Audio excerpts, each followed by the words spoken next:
Hey guys, I'm pulling to throw together this kind of quick show and tell, if you want to call it that, of the code base of Thorchain. I'll go pretty much file by file for the most part, just so you guys have more context of what everything is used for. I'll try to do it in an order that makes somewhat some sense, but it might be hard off the top of my head here. Um, anyways, um, where to start?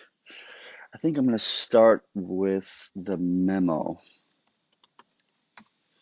So memo.go is used to process or interpret memos from transactions. So people will send transactions to Thorchain via a Binance transaction or a Bitcoin transaction or Ethereum transaction. And they'll send to one of our vaults, which I'll get into more of that later, um, some coins with a memo.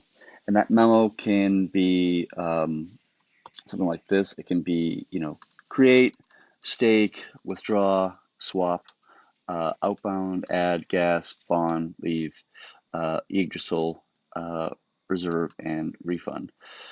Um, so to break down what each one of these things does, so create creates a pool, a liquidity pool. So that would always be um, Room plus some other asset. So Room plus Binance, Room plus TOML, Room plus Bitcoin. And so you create a pool this way. You actually don't require to do this way. If you just go straight to stake, it'll create the pool for you. So you can actually probably remove these and everything would probably continue to function fine. But but that's how it's one way to create the pool. And as you can see, they kind of follow this kind of format of type TX, which is the things you see here on line 40, or all these lines, and then some state information, and then at the end you can trail it with a final memo if you want to, which will almost never happen. But anyway, so create is you can create a pool, just creates the entry. Stake is you want to stake some coins with a certain pool. You want to throw in a bunch of Bitcoin, sorry, a bunch of BNB and a bunch of TOML or whatever. Withdraw is the opposite of that, or unstaking, which is taking money out that you stake onto the network. Swap is what sounds like you're swapping one coin for another coin. Outbound is a transaction used by only us internally to mark something as an outbound transaction. Like when we're actually sending the swap, like when you do the swap as an internal transaction, when we get into the network, outbound effectively what is the result of that, which is the sending of the assets themselves. The outbound transaction will contain a transaction hash, which is the transaction hash of the input transaction, the swap input from the person triggering the whole event. So they'll get an outbound with that hash, and then we use that hash later on to kind of associate that um, that the resulting outbound transaction is finishing the inbound event. So we track using what we call events. We track that we have this input thing called a swap, where you're swapping BNB for TOML, let's just say, and are we have the outbound transaction of TOML going to the actual address that your person's requested, and we track to make sure that we observe both the input side as well as the output side, so to speak.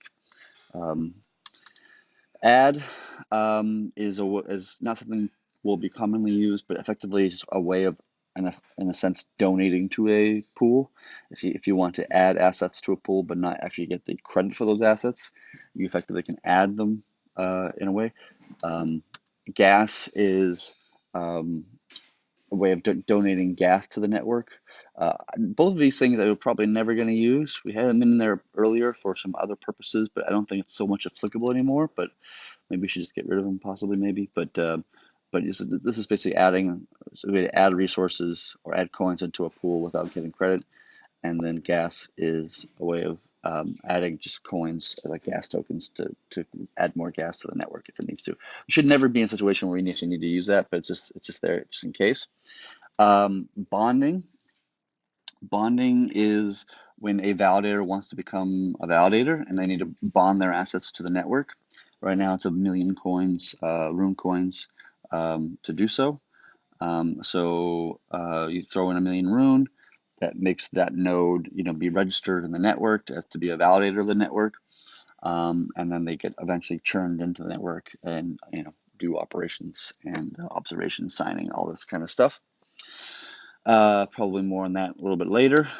And the leave is the kind of the opposite of bond. You can send a transaction on the Binance chain saying leave, and they say just remark your node account or your validator account, so to speak.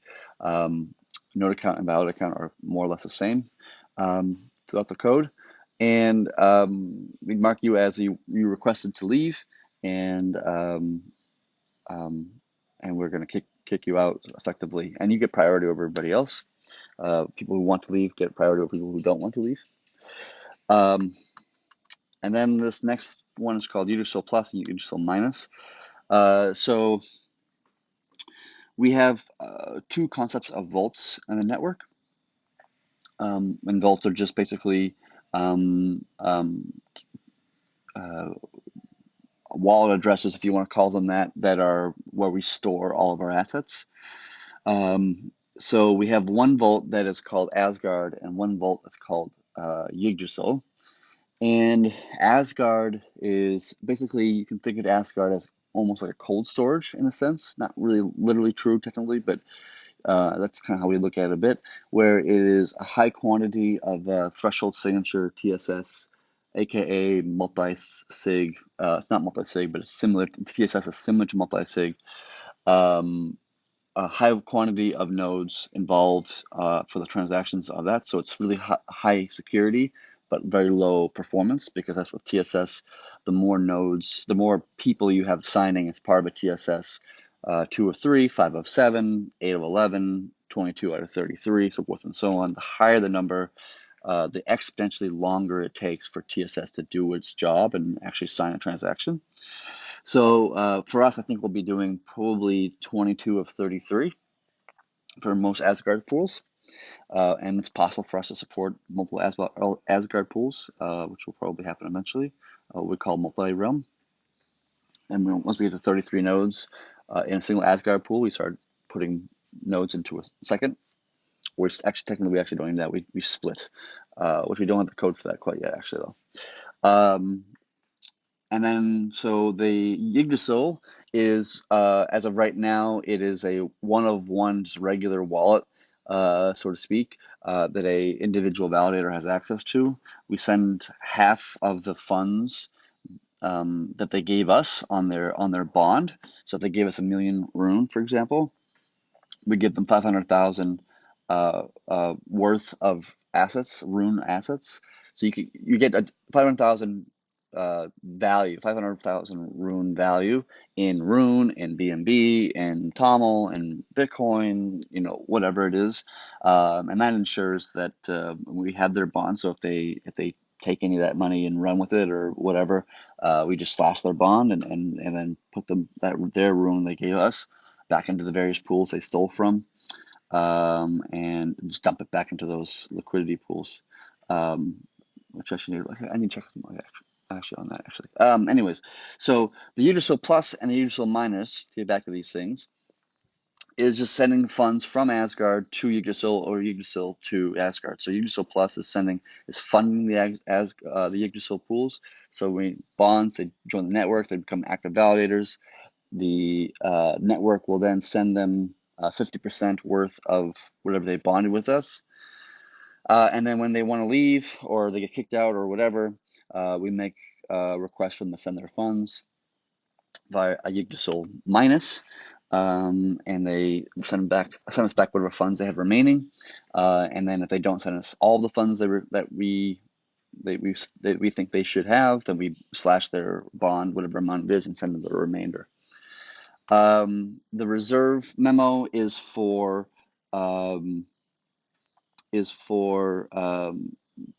adding currency to the reserve, which is rune currency to the reserve, and that's pretty much used primarily for block rewards. So we'll be sending in, our total reserve we have. I think it's like around 400 million rune or so. and that will be basically the non-circulating supply that gets released as block rewards per block. And there's mathematics on this, which I think we'll send to you if you want to get that mathematics of how that works. But basically, the simple way of explaining it is that I think it is the total reserve divided by 6, and then calculate how much that is per year. Um, I've given so many blocks per year.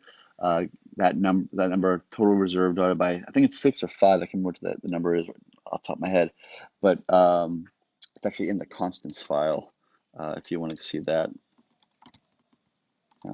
constants, I think, constants. Emission curve right there, line 31. It's 6. So we take the total amount, which is like 400 million, divided by 6. That's what we're going to release basically, and take that number divided by the number of blocks per year, and then that's how much we're secreting per block effectively. So we should like almost never run out of reserve because we're always doing a division. Technically, it will happen eventually because of we're not dividing by something that's infinitely divisible. That's a 1E8 system, but it will take at least 10 years, if not 20, to get there, I suppose. And at that point, the block rewards are ended, and everybody makes money just through purely through the swaps. The next part is refund, which you can probably guess means a refund. So if somebody sends us a transaction, for example, with a memo that has nothing in it, just sends just the coins themselves with no memo, that's an invalid memo, and therefore we do a refund transaction. Or if somebody sends us a swap and they put a swap limit on that, then we'll put a swap limit, meaning that a certain price that they want to swap for, and we can't, the current pricing of the liquidity pool doesn't allow for that price. We'll just kind of instantly refund what you sent us, minus a rune fee, one like a transaction fee of it's basically almost like a tax, so to speak, where it's just like one rune, just to ensure people can't actually attack the network via refunds. So we just minus 1 rune per transaction on all outbound transactions. Even if you're sending like doing a TOML to BNB swap, we will hold back 1 rune worth of BNB, and that rune actually gets put into the reserve instead of the pool itself. And that rune goes back into the reserve, and the transaction fees of like sending transactions actually gets taken out of the reserve. So that 1 rune transaction effectively pays for the transaction fees and a little extra as well.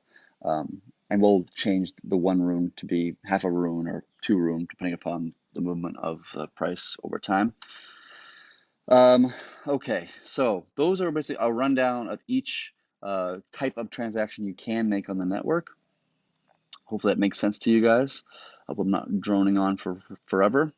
And then you can go through this thing and you can actually see, for example, how we parse memos. Here's first, for example, here's a stake where we're parsing um, the memo and then the address that they want to send us from, so forth and so on, et cetera, et cetera. Yeah, the address, by the way, I should say, is that it's this address is actually used not for the address you're sending from. That we already have that information. This address is for how you do a multi-chain staking. So if you're going to stake on the Bitcoin Rune pool, for example, Rune being a Binance asset, and obviously Bitcoin being on Bitcoin, you have to send 2 different transactions, right, to be able to send both those assets into the network. And so you would send the rune first, with the address here being Bitcoin, and so we would basically put that rune, kind of hold it off to the side, not really commit it quite yet, put it like pending, so to speak. And then once we receive some Bitcoin from you from this other address that you put in the memo, then we commit both the rune and the BNB atomically at the same time. so you can do them both. We're actually not supporting multi-chain quite yet. We have some code that actually does support it, but we actually don't, not really too focused on that right now. So don't get too bogged down by that quite yet. But anyways, this is how we parse all the memos. Here's withdraw, swap, so forth and so on. So you can look through it all. This should be pretty self-explanatory for the most part. Okay, so that's memo. That explains each individual inbound transaction. The first thing you want to look at is, well, let me, we've broken out each handler to be its own separate file and test cases. Hopefully it's easy to read this way. We have a unified format of how they look like, which I'll go to in a second. We did the same thing for the keeper. Each keeper, we have several keeper files that coalesce into one large keeper effectively. That's only made it the easiest way we could to make it as testable as possible. All right, so let me get into, I'm going to go into a certain handler first. So we have two, as you can see here, transaction in and transaction out here. I'm going to go in first. So what ends up happening, I'm going to go to, see your client rest transaction here. For inbound transactions that an observer can make. So you have to keep in mind that the community as a whole is never really making transactions directly to Thorchain. The only people actually talking to Thorchain directly really is the validator nodes themselves. At least that is true for like post transactions, not gets, but posts. Even gets the community themselves are not going to be touching directly to Thorchain itself. It uses a RESTful API that's a second layer somewhere else. But as you can see, there's only two transactions that you can actually make on this network as a validator to keep it very, very simple. And so, but this is the primary one right here. I'm gonna get into one probably a little bit later on. But this is post transactions. So this is basically making observations, right? And uses the observer or aka Bifrost, which is monitoring Binance Chain and Bitcoin and whatever other chains for inbound or outbound transactions. And when we say inbound or outbound transaction, we basically broadcast it here via this transaction. And we analyze this, what we see here, and we create either an inbound or an outbound transaction, and then we broadcast them to the network here, et cetera, as you can see here. Technically, this code we're looking at right now actually never gets executed, technically speaking, because we just write directly to the transactions endpoint. This is used in a sense of to like generate the JSON, then broadcast it later, the second step. But because it's tightly coupled, the Bifrost and the Thorchain are tightly coupled to each other. They operate from the same repo. We can just make assumptions with the JSON structure and save time and less resources to make this query. But this effectively does show you what's happening just to a certain extent, is that we get sent a series of two types of transaction, either an inbound one like this one or an outbound transaction like this one. And then, so let me show you that. So this is an inbound transaction. This is somebody that's sending a Binance transaction to Thorchain, like a swap or a stake or what have you. All of our handlers are formatted in the structure where there's a run command, which basically runs a validate function and a validate v1.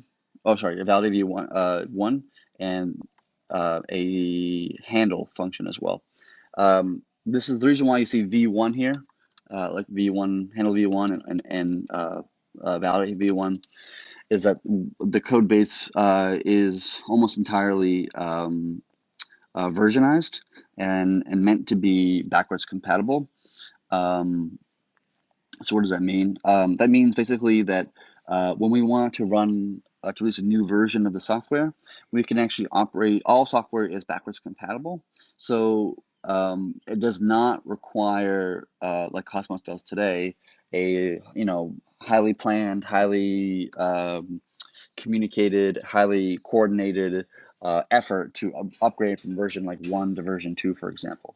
On this network, we look at the lowest version of all the validators, and we see what version, the lowest version that is supported on the network at the time. So maybe the lowest version is version one, just say, and that means that everybody's going to be using version one of the code base, right? And then as soon as that version one person is the final version one person, and they get churned out, and then the next lowest number at that point is, let's just say, version two, and then everybody instantaneously switches from version one to version two at the same block to ensure that there's not a consensus failure of some kind. So that allows us to upgrade very quickly, very efficiently, without coordination, without planning, and just people just run their stuff. Um, Over time, once we get 2/3 majority of a certain version, say 2/3 majority is now using version two, and 1/3 is now using version one, that effectively puts the pressure to go to version two. So when we churn somebody in, we only choose people version two or greater, because 2/3 is now using version two, and that eventually will force all the version ones out. And as soon as that happens, we now switch to version two, and so forth and so on. So it does ensure that we can always move up to version, but it does not force it at the same time, allowing the community to make a choice for themselves of what they do want to adopt and what they don't want to adopt. That's perfectly fine. But once we get to a certain level of consensus, okay, now we're going to force ourselves to go to version two or whatever you want to call it. But as you can see, everything's only in version one, so there's no multiple versions right now because the code is still being worked on. Anyways, okay, so the validator section is like kind of like a pre-flight, so to speak, that is checking to see that the basics are met. Do they have permissions to do this thing? This is kind of an important part to make sure that we don't allow transactions from non-validators, for example, like this function here you see on line 61 is checking to see is signed by an active observer, meaning is it signed by an active node, active validator of the network, rather than one that's not active. This kind of stuff. Um, and then once we get into here, which we're doing, I'm just gonna move my chair a little bit here. The sun's getting in my eyes. Um, Once we get into here, we're getting into um, the observation of a transaction, and we basically iterate through them, um, make sure that the vault that we observed is a valid vault or not, all this kind of stuff. Um, we get the observed transaction voter, and so basically what this is, this observed transaction voter is basically where we track who saw what. Let me dive into that a little bit deeper here. So you can take a closer look at that. So we have the transaction ID that triggered the whole thing, the height that we observed it, and then the transactions that we observed, that various people observed, and the actions is basically like the outbound transaction that we expect to see. Once we see all of these actions fulfilled, then we mark it as a completed event or completed transaction. And we also kind of mark any outbound transactions, like the details of all that kind of stuff of that, which all is um, retrievable. So the observed transaction, this is the most important thing here. This is from a security perspective, very important. We basically, right here, we have the transaction, the inbound transaction effectively, the status, which is either incomplete, done, or reverted.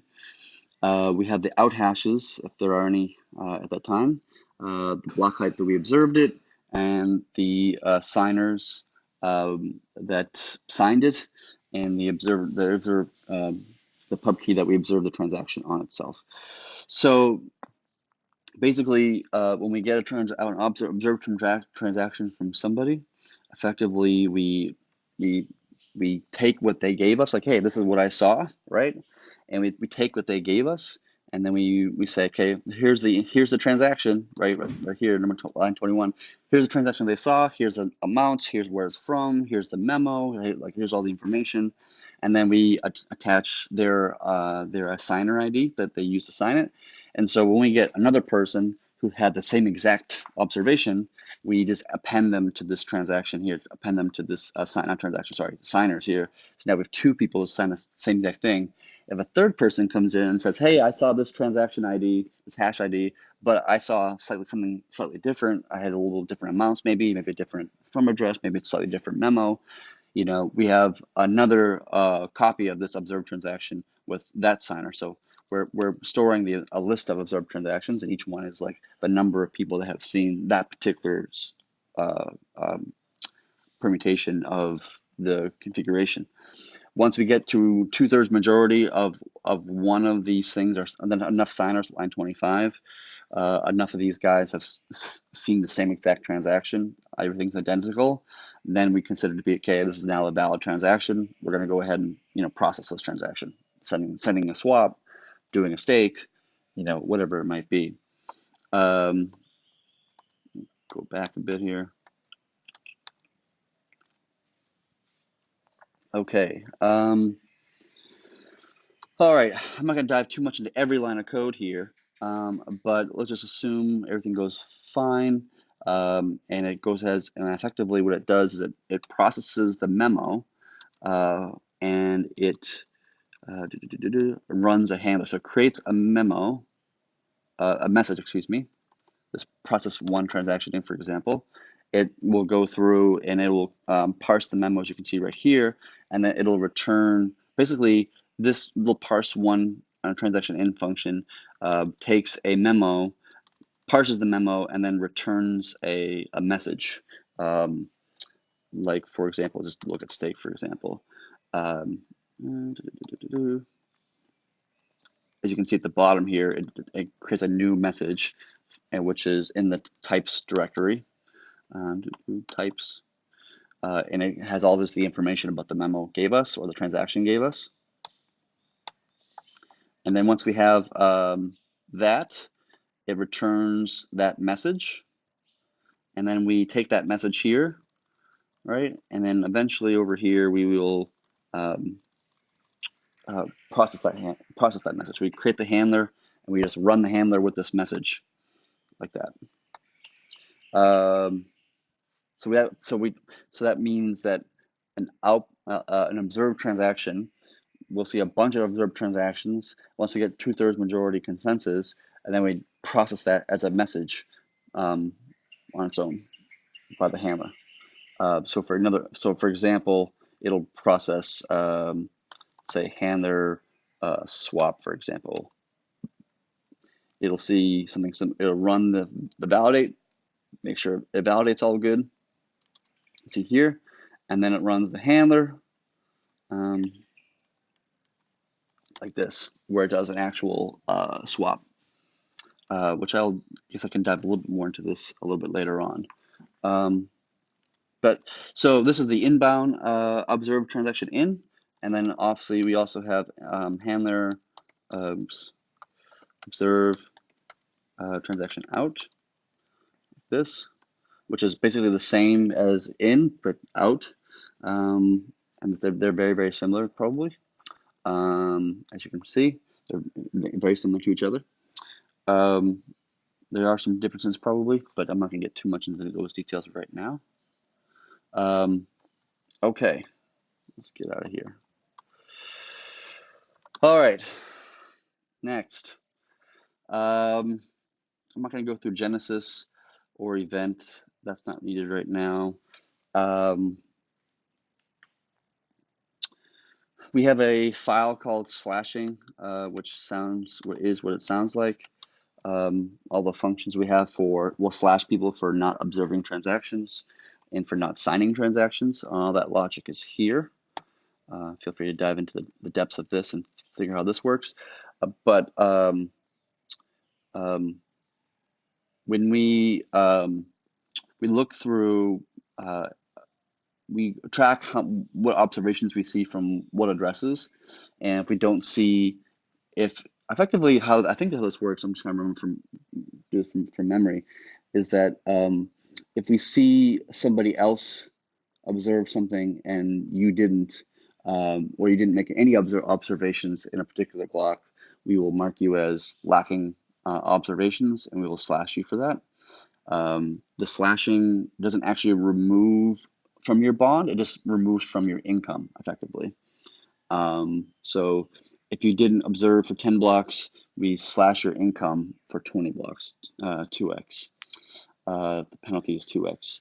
So yeah, if you don't observe something for 10 blocks because you were restarting your server, we slash your income 20 blocks, so you lose income. And the same thing for not signing um, here. When we assign, so transactions, generally speaking, they come inbound to an Asgard vault and they go outbound to a Utisol vault. Asgard is the high security, low performance. Utisol is the low security, high performance in terms of the speed of how fast it can operate at. So, so when we ask you to sign something, to send this address, some BNB, for example, with this memo and whatever else to this address, we give you effectively, I think it's like 100 blocks, which is 5 seconds per block, 100 blocks to actually fulfill this transaction. If you don't do that, we slash you the 100 blocks times 2, and then we basically have Asgard Vault send the transaction for you as a recovery to that. If you send after that point, like you shouldn't, but because Asgard's taking over and you shouldn't send after 100 blocks, then effectively what should happen is you get slashed that amount. To us, we interpret it just as being malicious and just stealing some currency, and we just slash your account, your bond of whatever amount that you were sending out. That's the slashing. Querier and query. Actually, I'll go there real quick because it's a little bit interesting. We do things a little bit different than most Cosmos projects. So we have a list here of like every API get endpoint right here. And then we basically dynamically create the endpoints on the REST. Let's see here, client REST, and then query. No, not here. Let's see here. Client REST. Yeah, here we go.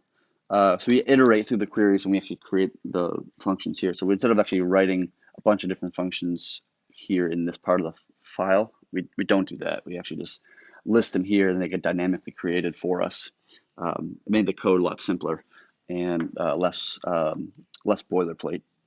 Anyways, so but the functions that actually do these things is in the query.go, as you might guess.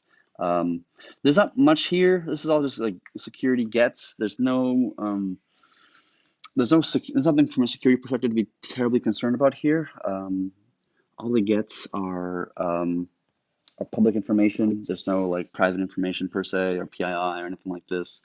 There is no concern about people having access to these things. These endpoints actually, I think, will probably not even be publicly available on Thorchain. The reason why is because we have something else called Midgard that is effectively a RESTful API that is a separate service from Thorchain that the community as a whole, that the website hits. And the reason for this is that we want to make sure that the resources that Thorchain nodes have is solely focused on processing transactions as fast as possible, and not spending resources on disk and memory and network traffic and et cetera, et cetera, et cetera, trying to like make satisfy get requests of how many pools there are, or how much runes in each pool maybe, or whatever. Instead, Midgard extrapolates that from events, which I'm going to talk more about that in a little bit. Extrapolating how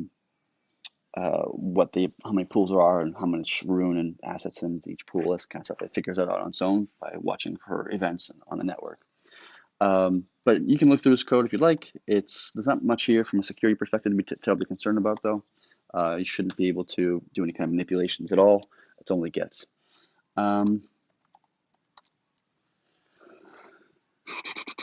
Stake is what it sounds like. So the staking logic, I don't need to go into that specifically. You guys can dig through that code on your own.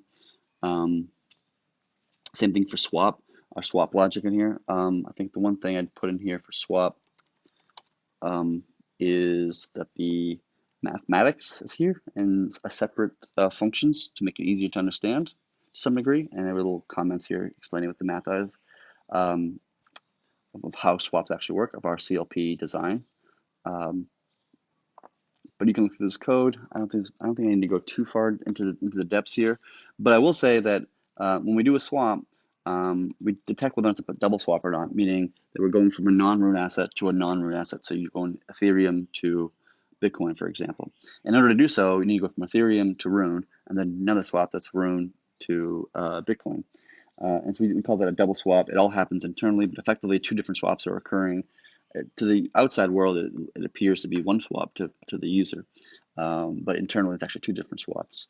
And so if we detect if it's a double swap or not, and then do a first swap, and then finish up with the second swap here. Um, yeah. Okay. Um, the TX out store. This is basically like whenever you want to send a transaction out, to send, for a swap, like send some currency to somebody, or if somebody's going to be unstaking, or we're doing a refund, or any of these things, we send out the transactions using this TX out store. And effectively, it stores it into the information of what to send out and who to send it via pub key, which Asgard node, or which Yggdrasil should send it via the pub key. And it stores that into the database here, and we add it to as a transaction.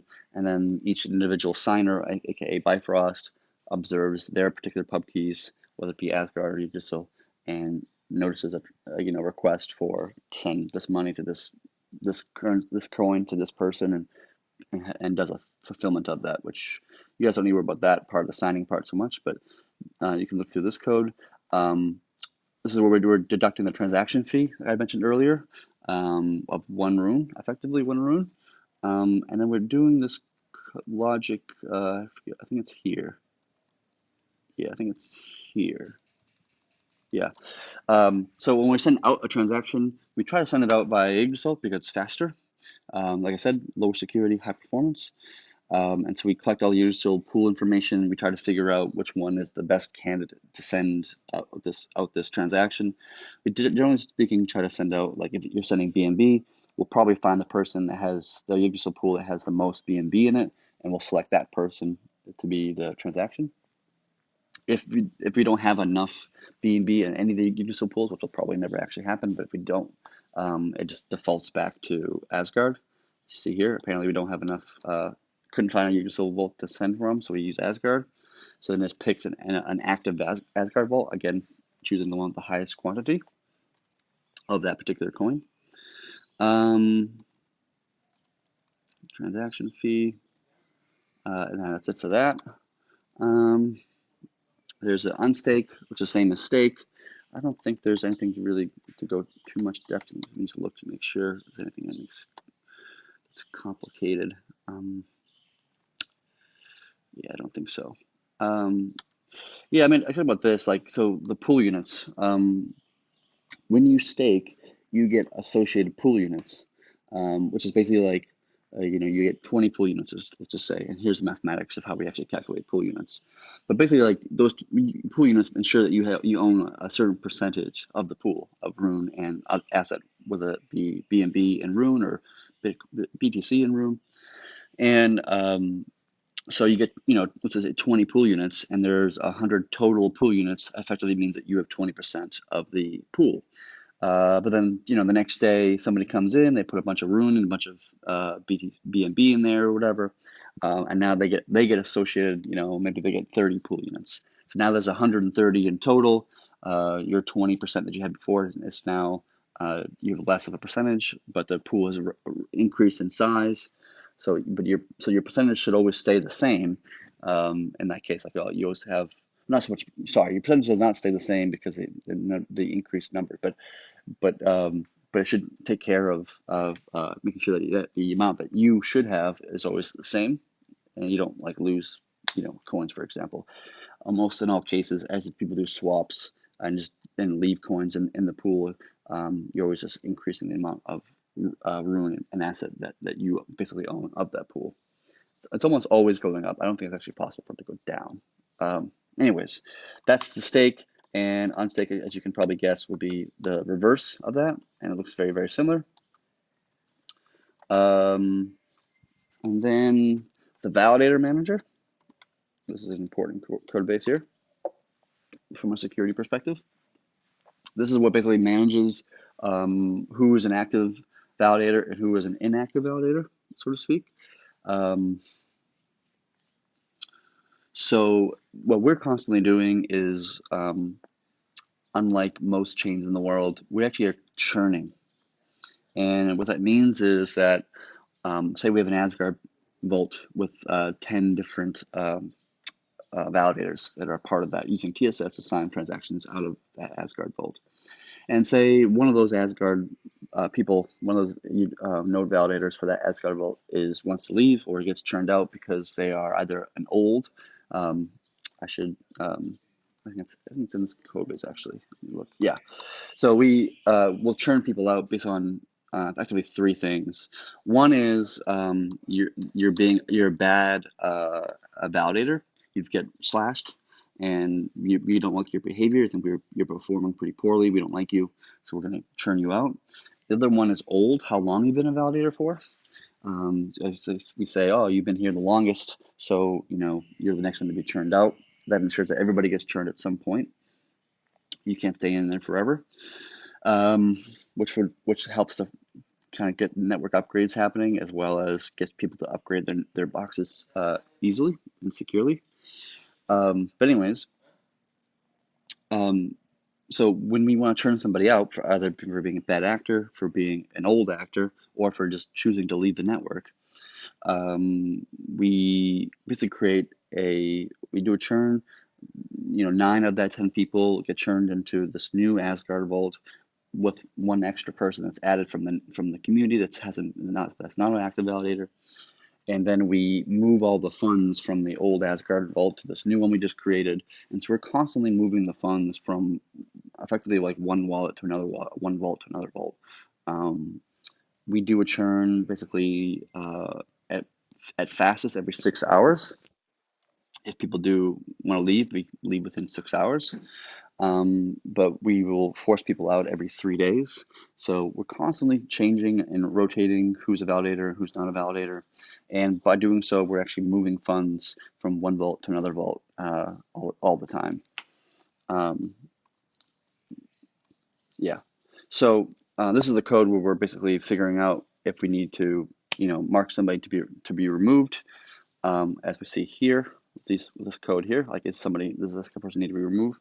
And then we're checking to see if this is a block height that we want to do a rotation, which is like every 3 days effectively. And then here we are figuring out, we're marking who's basically who's ready to become a validator.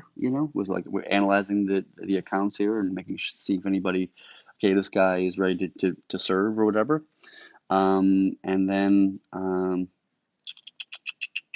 then we basically figure out who's the best person to leave with a preferential treatment towards people who want to leave.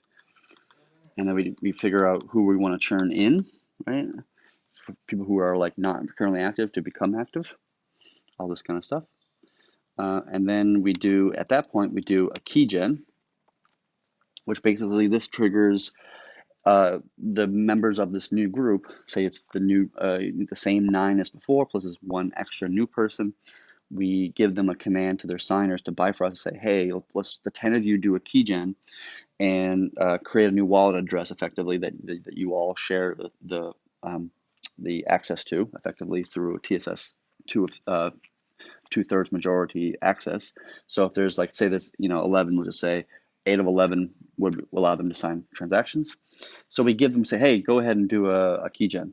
They all independently go to their own Bifrost nodes, each one of them, and say, hey, let's do a key gen with these people. Here's their IP addresses. Here's their kind of their we don't give them IP address. We give them their pub keys, and say, hey, here's the 11 people we're trying to do, or 10 people we're trying to do a keygen with. Here's their identification, and do a keygen with those people. They do a keygen. Once they do the keygen, they push back into. I'll show you that here. Client rest transaction. They do a new TSS pool.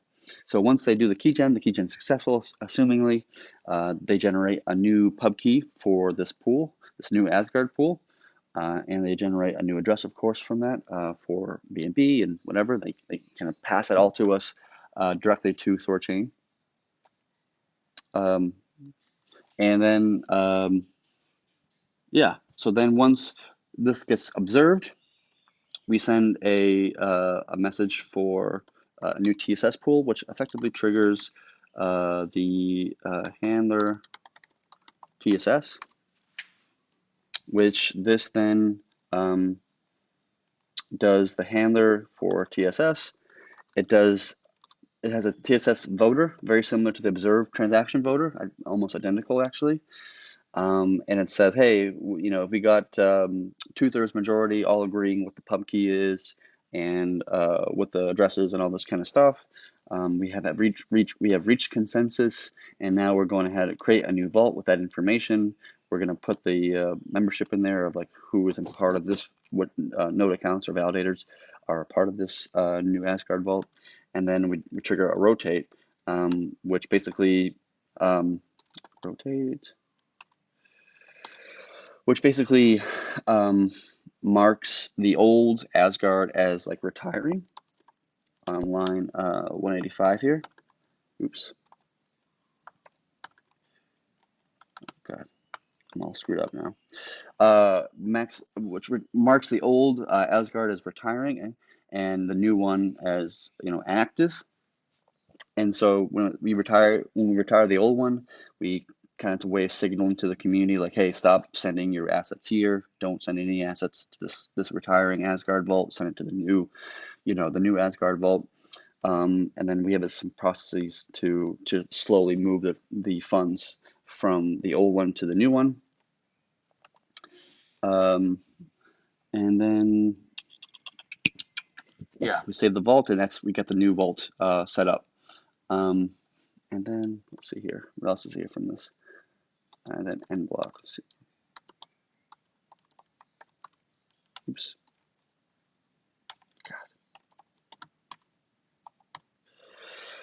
And this is the end block. This is where we're basically we're doing basically retiring funds and this kind of stuff. So we're basically getting the retiring Asgard vaults, and we're every 30 minutes effectively. We are every 30 minutes we're basically checking to see how much assets it has, and then we're sending those assets over from the retiring Asgard vault to the new Asgard vault. Mathematically speaking, it's a bit complicated, but not terribly complicated. Sorry, my screen is getting like brighter and darker for some reason. That's weird. So basically, we send. How it works is the first 10 minutes we send. The first we send 10%, and the second time we send 20%, and the third time we send 30%, 40%, 50%. I think that's how it is, or maybe it's 20%. So we start with 20%, and then 40%, and then 60%, 80%, 100%. So that over time just kind of slowly moves some of the funds. We don't send all the funds at once. The reason why we don't send all the funds at once because something like Bitcoin, where it's 10 minutes to send a transaction, per 10 minutes per block, maybe even longer if it's a large sum of money, or whatever, it becomes problematic to have those funds like effectively unavailable for 10 minutes. I mean, technically it's still available because we can reference inputs from currently in mempool stuff, I suppose. But that's beside the point. It doesn't have instant finality. So we send like 20% at first, and then a little more, and then a little more, and then a little more. So it's never really quite an issue. Yeah. Okay. And then shit. Going back to the validator manager as before, we are doing churn here, blah, blah, blah. We just talked about that. Now we do the end block. And this is where we actually change from our active validator set um, from being active validator to non-active or non-active to active. By the way, this thing you see here called Ragnarok. Ragnarok is effectively is a safety measure to ensure that all those funds are never actually lost. In the event that all of the validators just decide to up and leave, we don't allow validators to leave any more than every 6 hours, one every 6 hours. So if everybody decided to leave, so to speak, that would trigger a Ragnarok, and the Ragnarok would just basically dump all the funds from uh, that people are owed back to the people. It's like it basically just slowly starts sending out everybody's stakes back to them. Everybody who provided reserve, everybody who provided bond, like everybody put money into the network. They slowly just get all their money back sent to them if we get into a Ragnarok process where we are below BFT, Byzantine fault tolerance. We trigger Ragnarok, which basically is going to shut down the network, and it's slowly doing that and sending all everybody's funds back to them to ensure that even in that scenario, people can't lose their funds, even if the people who are running the vaults with all the funds just like want to leave for some emergency reason or something. Who knows? Just preparing for the worst case scenario, that everybody gets their funds back still. But anyways, we do some checking here to figure out uh, if if you want to trigger a Ragnarok or not. This is where we want to trigger Ragnarok. And then this is process the second part of Ragnarok there. And then here we're looking for nodes to become active, and here we're looking for nodes to become non-active effectively. Yeah. Okay. That's it for that. And versioning, you can kind of ignore. There's almost nothing in that. This is actually for versioning the keeper store, which we haven't done much code for this quite yet. It's just placeholder code. When we want to go from version 1 to version 2, we want to store things, structs in the database in the key value store differently. This versioning will help with that. And then last thing here is Yggdrasil for this file, this folder at least. This is, like I said before, Yggdrasil are, as of right now, 1 of 1 vaults. Eventually, we'll actually change it to be 2 of 3, but right now it's 1 of 1, 2 of 3 TSS. But this is the logic of how we fund funds, how we send funds from Asgard to Yggdrasil. This code needs to be done really carefully to ensure we never send them more than we should, right? So if they send in 1,000,000 rune, we should only send them half of that, 500,000 rune worth of various assets. We don't want to send them 1,000,000 rune worth, because if we did that, the price of rune can go down and the price of Bitcoin can go up, and all of a sudden they have more in possession than they have staked or bonded, rather, and that become a security issue. So we've always been sure it's like 50%, and so forth and so on. So this code should be pretty good, hopefully. This is how we figure out the logic how to send them coins. Yeah, that's all this is mostly about is about that. All kind of handling how we send funds to Yggdrasil. I don't think it does much more than this, just off the top of my head. Okay, that's all the primary code. That's a lot. Sorry if it's completely boring. There's more in types, the types directory. Let me see if there's anything else I missed here. Types I won't go through though, because it's pretty standard. There's a lot of types in here, messages and different types. But this is none of these things are particularly complex or do anything kind of crazy that I can think of off the top of my head. But you guys just look through it and understand it yourselves. Of course, let us know if you have any questions. I think that's all I got for now.